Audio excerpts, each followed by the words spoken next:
Hey everyone, welcome to another deep dive with yours truly. Always a pleasure to be here. So today we're diving into a single episode from the podcast The Riz Tale.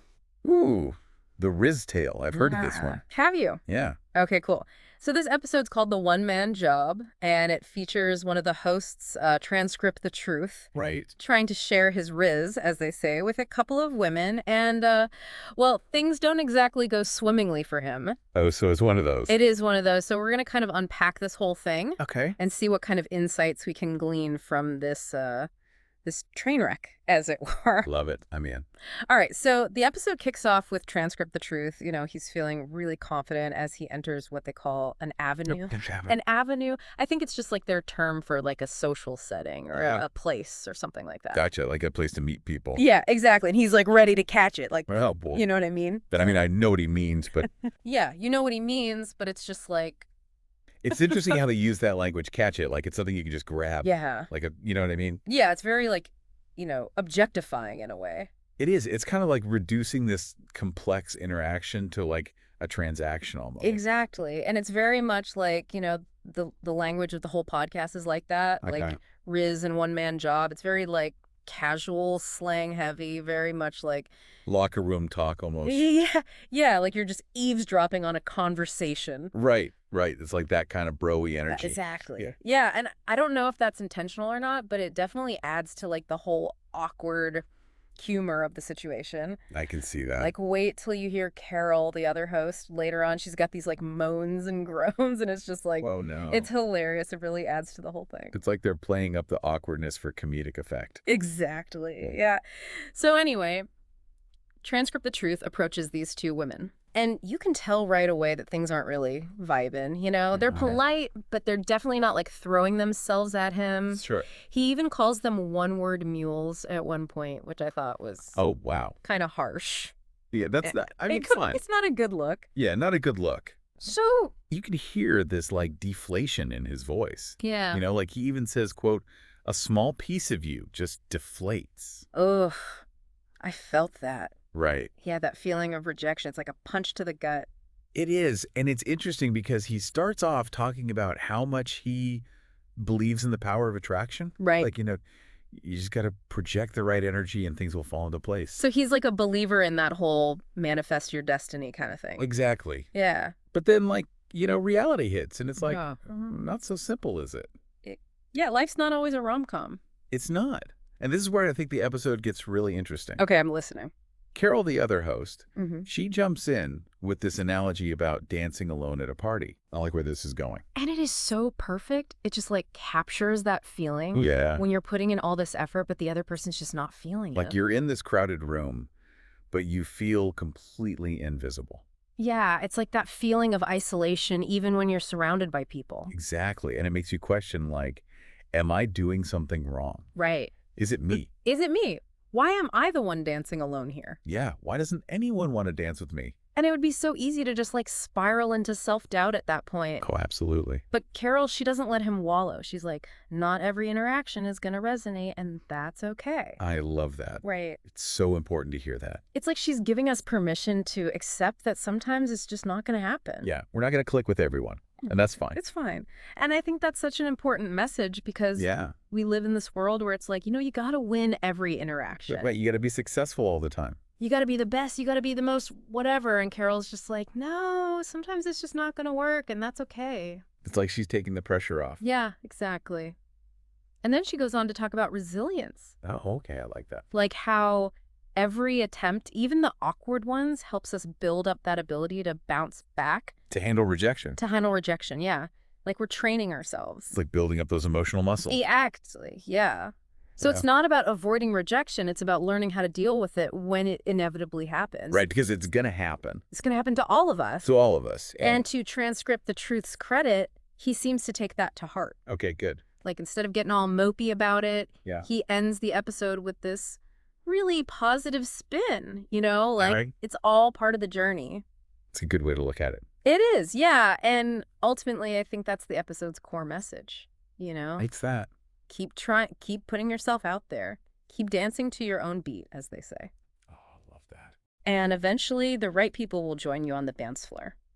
It's a nice thought, isn't it? It is a nice thought. So yeah, that's kind of like the basic setup of the episode. Okay, cool. So we've got this guy, transcript the truth. Yeah. He's trying to share his riz. He is.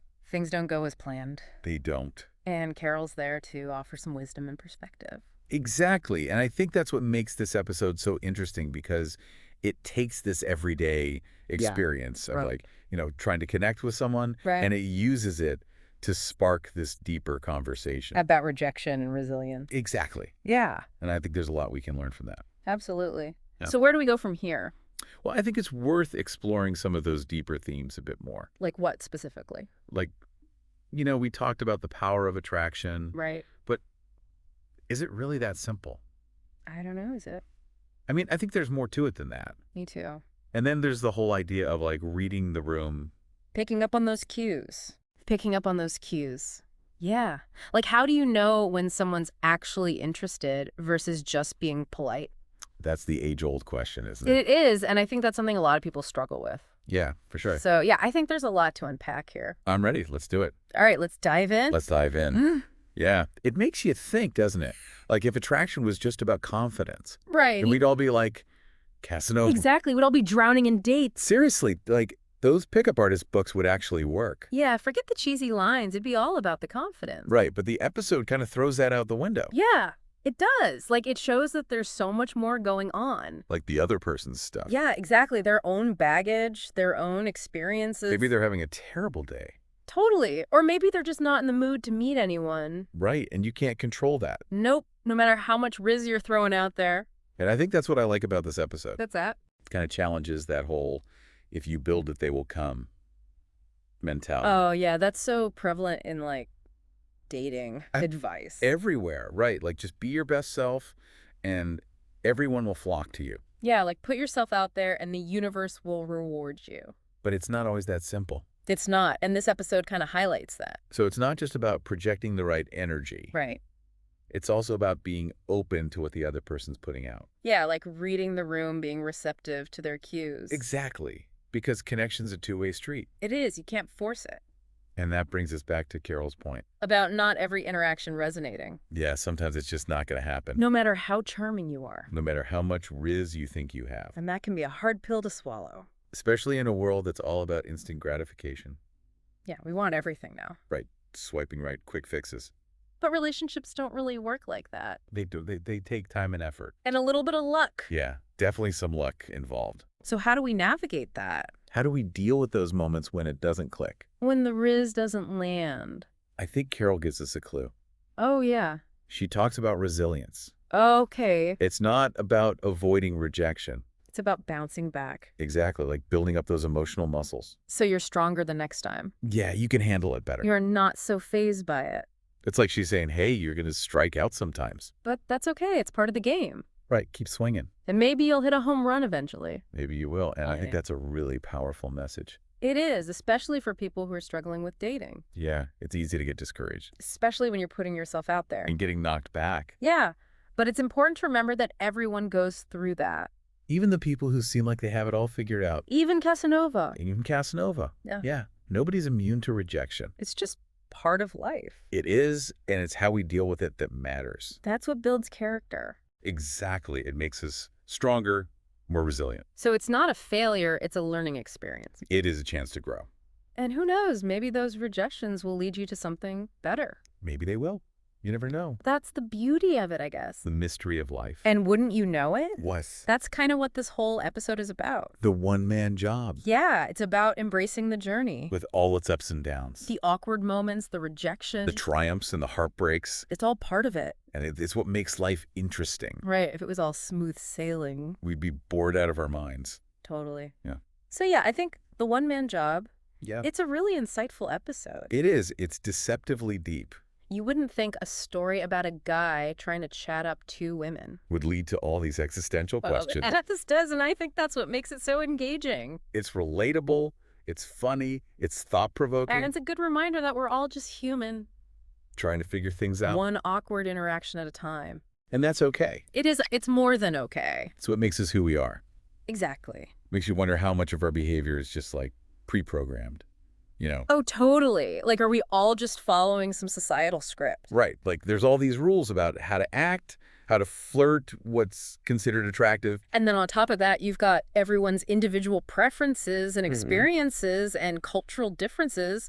It's a lot. It's no wonder we ever managed to connect with anyone. Seriously, it's a miracle any of us find love. Like, what might seem like a lack of interest on the surface Right. could actually be a whole bunch of other things going on. Yeah, totally. Like maybe someone's just not feeling confident that day, or they just got out of a bad relationship. Or maybe they had a bad experience with someone who reminded them of transcript the truth. Ooh, ouch. You never know. So how do we navigate all that? It's tricky, right? It is. Like, how can we be more aware without overthinking everything? I don't think there's an easy answer. Yeah. But I think a good starting point is just being more mindful, like trying to see things from the other person's perspective. Right. Remembering that everyone's got their own story going on. It's like instead of assuming someone's rejecting you, Yeah. you take a step back and consider other possibilities. Exactly. And maybe that little bit of empathy makes a difference. Yeah. It could open up connections we might have otherwise missed. Because sometimes the best things in life come from unexpected places. That's a good point. Well, I think that about wraps up our deep dive into the one-man Job.